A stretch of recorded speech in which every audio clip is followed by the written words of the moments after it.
On the Plains Saturday, it is Texas A&M at Auburn. This is Cooler Talk, presented by Arctic Outdoors. Will Johnson and Stephen McGee coming to you from 12th Man Studios. And Stephen, to get us started, quite frankly, the Aggies were cooled off in their last action. 3-game win streak goes by the boards with the loss at Mississippi State. Aggies got to bounce back. Yeah, definitely a tough loss last week, but certainly time to rebound. As coaches say, the next game is always the most important game on the schedule, and you can't allow last week's disappointing loss to affect this week and get you beat again. So certainly important for them to be honed in and focused for a tough Auburn team.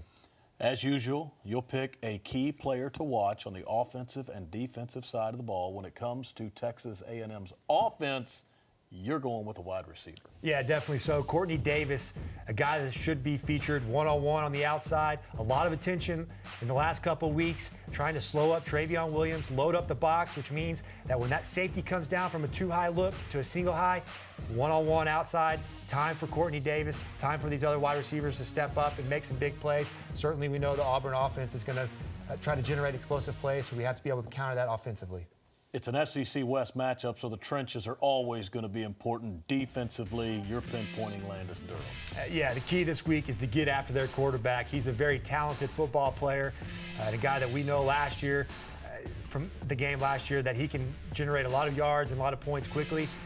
The key to slow up any quarterback is to get around his feet, make him uncomfortable in the pocket, make him hesitate just a little bit. If you can do that successfully, that's when turnovers happen. And those QBs are such a storyline in this one. Jarrett Stidham for Auburn, Kellen Mond for A&M. A while back, they were a good old-fashioned Lone Star State recruiting story. Yeah. We thought they were going to play for the same team at one point and compete against each other. They finally did on opposite sidelines last year, like you said, with Stidham getting the best of Mond and the Aggies here at Kyle Field. But let's talk about the Auburn QB first. Stidham, it's been a little up and down for him this year.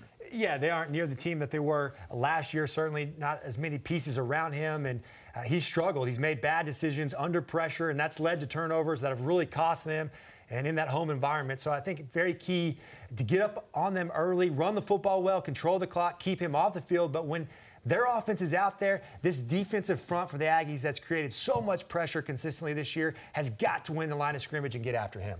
Kellen Mond, the performance last week in Starkville was met with some mixed reviews. Maybe it was a little up and down.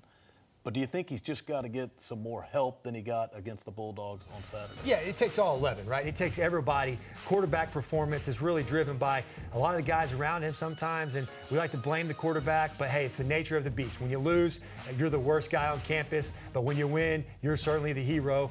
Welcome to college football in 2018, the world of social media. You got to be able to handle the criticism, handle the noise, put on those blinders, so to speak, like a racehorse, and on to the next one.